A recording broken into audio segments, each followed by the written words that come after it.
Hey, what's up? I'm Casey. I work at Bold Coffee in Providence down here in Washington Street. And I'm Justin. I work at our roastery up in Smith Hill on Calverley Street. I'm Rank Dickinson, president of Equal Exchange. And I'm Susan Sklar. I'm the interfaith manager at Equal Exchange. My name is Rick Kleinfeld. I'm the co-owner and founder of New Harvest Coffee Roasters. Hi, my name is Dean Sycon from Dean's Beans Organic Coffee. Our mission is to use coffee, specialty coffee, organic fair trade coffee, as a vehicle for profound social, economic, and environmental change, both at the source with the farmers and also here at home. We are a local coffee roaster and retailer in the Providence area. Soon we will be back in full form with 3 retail locations and our roastery up in Smith Hill. Around 1998, 99, I decided to start my own company that was focused on wholesale, so supplying cafes, bakeries, restaurants with specialty coffee, which was fairly rare at that time. Equal Exchange is an alternative trade organization. What we care about, what our mission is to build an alternative economic supply chain. Yes, we're very intentional and very detail-oriented and geeky about everything we do coffee-wise. But all of that is for naught if we don't have our community and if we don't have it be approachable. But my secret mission is to show that anyone, if you stay true to your values and really tough it out, can affect these massive systems that we live in and often take for granted, but that define who we are and why our world is in such a mess. Anyone can do it. I've been doing it, and I ain't anybody special.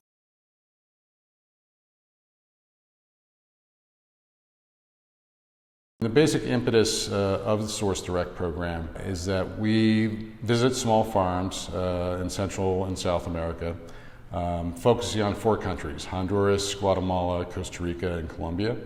And our goal in these trips and in our sourcing is to buy 2 types of coffee, what we call macro lots and micro lots. A macro lot is mostly large cooperatives, mostly organic cooperatives, where you can have hundreds or thousands of small farms. And a micro lot is coffee that's grown, picked, and processed all on the same farm. Sourcing at Bolt Coffee is founded on the principles of creating sustainability up our supply chain.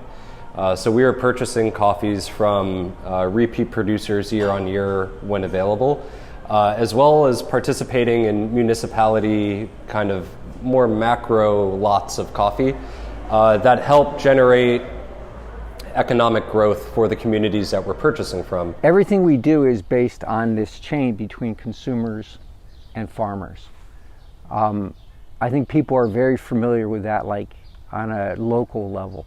Hey, there's the farm, they grow apples, and I live here. Let me buy from them. Let me buy their products.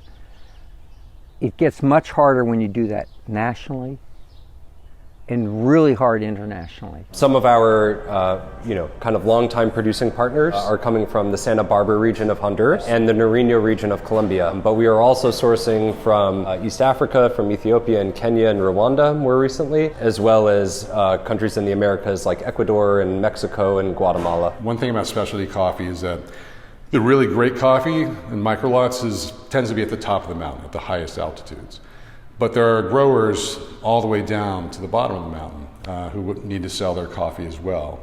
So it's important that we pay a fair price for all of that coffee. Farmers are, particularly small farmers in other countries, are some of the most marginalized, isolated people in the world.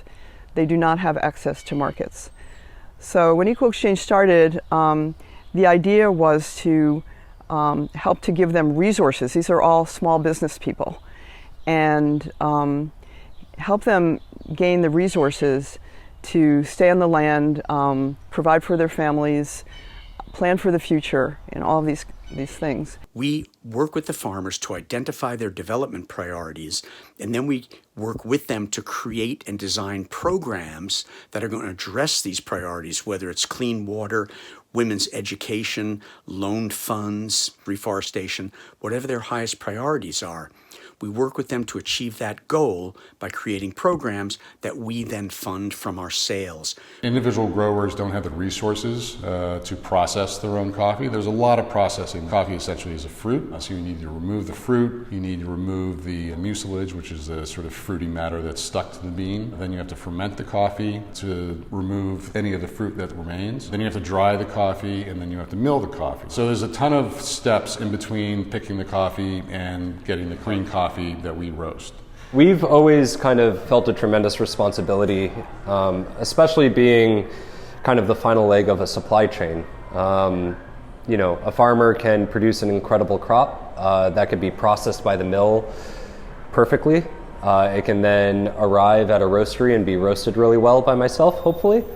And it could still, you know, there's still a massive margin of error in the cafe setting.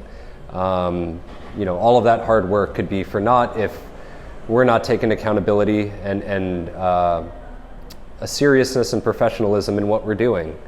And so we kind of all champion that responsibility and attempt to uphold that supply chain by being very intentional with our practices and being very detail oriented, everything from roasting to brewing. When you have one of our products, there's a deep story about who that co-op is, how they've grown, what their challenges have been, and what they want from a fair trade relationship and what they need. And basically the terms of trade are still tremendously slanted against small farmers.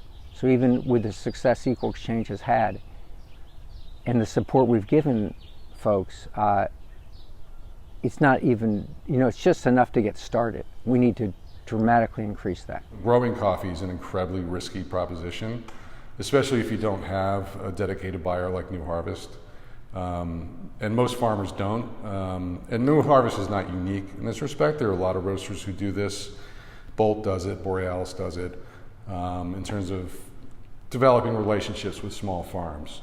So it's sort of a nationwide movement, but it's still largely small independent roasters who are doing it. So the vast majority of coffee growers don't have access to this market. So the more we grow specialty coffee together, both in terms as roasters and also bringing consumers along in the willingness to pay higher prices, then the more we can kind of spread this movement to benefit more coffee farmers.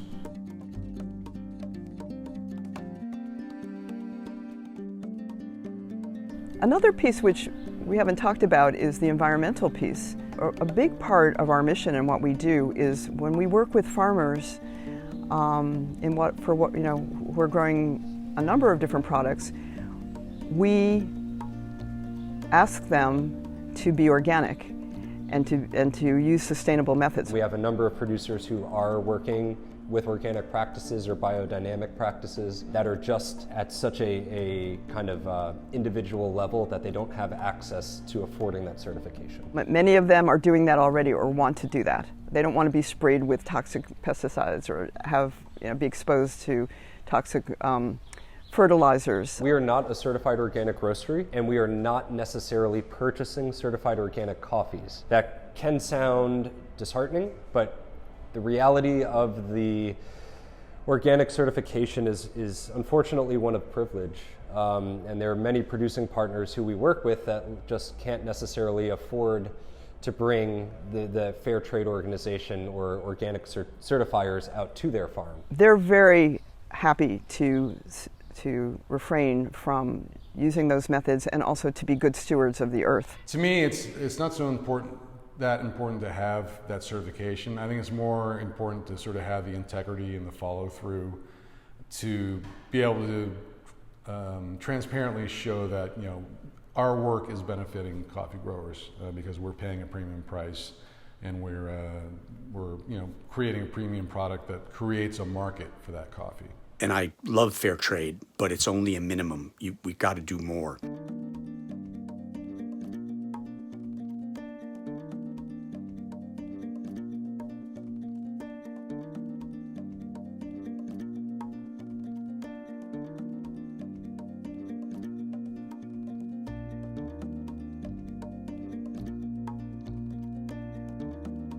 My name is Chloe Chassing.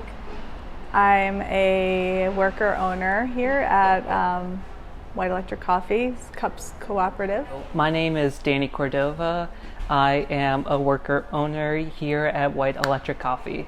Ultimately, having it turn into a worker-owned co-op feels like it's just, come to an even greater fruition of what even it was before a community-centered place, and now it just feels even more so and even more authentic in that way. It's a lot more work, but we find that it is pretty rewarding just being like we're workers. We know how to run the place. We have essentially ran the place before just ourselves. It's just this just really highlights the importance of service workers and how they make the business happen. And I think honestly the bigger aspect is just the mind shift of we're doing this all together for ourselves and to benefit.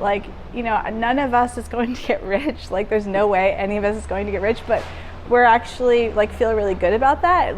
Rather than one person maybe getting a little bit rich, that having everyone feel respected and hopefully get paid living wages. Yes, we will get paid living wages, and feel like you have a voice and that it's a democratic workplace and that your ideas and suggestions are heard, and then you can see them implemented and you can feel proud of it and feel like, oh, I'm helping grow this place that I'm a part of.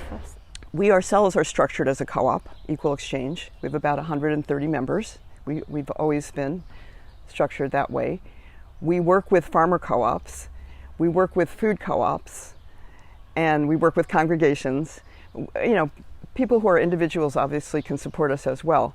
But our base is really people organizing in a different way to come together and to support this alternative vision of dealing with our food and dealing with our food systems. Equal Exchange and other alternative trade organizations basically have been at very deep levels of solidarity with small farmers for decades. So you've seen organizations struggle to get control of their local and regional economies really throughout South America, Central America, Asia, parts of Africa. And we've seen co-ops struggle for 30, 40 years and barely make any progress. And we've seen co-ops make tremendous progress. And so we're working with people by providing markets, providing above market prices, helping them, being part of a system that tries to change the terms of trade for them.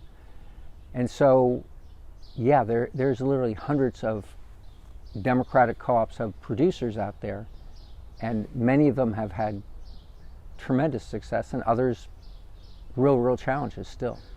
Co-ops are really a resource for the vast majority of small farmers who don't have the space or the resources to do all that processing themselves. So there are economies of scale with cooperatives and macro lots, so those coffees tend to be less expensive. So it makes them more approachable price-wise, which is important for a lot of cafes to have a reasonably priced house coffee. So they can pass along decent pricing to their customers, but also be paying a fair price for farmers. We are a large co-op. We're one of the models. We've been around for 35 years. And so we are considered to be a success story. However, we're a drop in the bucket when it's, when we're compared to the large corporations that are taking over the food industry. There's 6, 7, 8 corporations that own all of the different brands right now and are squeezing people out. And a lot of the brands that start small end up selling to the corporations and getting out because it's just too difficult. So we need to keep innovating, we need to keep building, we need to keep building relationships, we need to get more people participating in what we do and helping us to build a new food movement. That is the beauty of working together with Urban Greens. Co-ops, working with co-ops, people who really understand what's going on in the food system, coming together and supporting this alternative vision and being together in solidarity. So that's why we really appreciate being part of Urban Greens. And just as I can tell you, just from being a resident of Providence, It means I don't have to go to the other store for my produce and all of my, the food that I want from small farmers and, alternative groups. I mean, I personally am pro co-op in all settings. I used to live in a housing co-op many years ago. I like consumer co-ops, worker co-ops. I think it's a good model for all, realms of society. Really can help, just in especially in this, country where we talk about democracy and transparency and wanting to increase access and equity. I think co-ops are a big part of that, or could be more a part of that. Yeah, it's a very powerful model. I mean, that's why I never expected to work in the field of fair trade. It didn't exist 35 years ago or 40 years ago. But here I am, and I'm inspired by it. My commitment has just deepened. And I feel like we really look closely at many, many different aspects of poverty and agriculture and systems of power in the world. And so it's just so hard to affect change. And one of the good things about authentic fair trade is you are actually changing those economic models, and there just aren't very many opportunities to do that. The point of it is, anybody at any size can come up with an innovative and creative way to address a problem in the world. There's no longer time for excuses like, oh, I'm too small, my contribution won't matter. Nonsense. You got to find the way to make your contribution matter at whatever scale. I'm hooked. I'm part of this, and will be until I retire.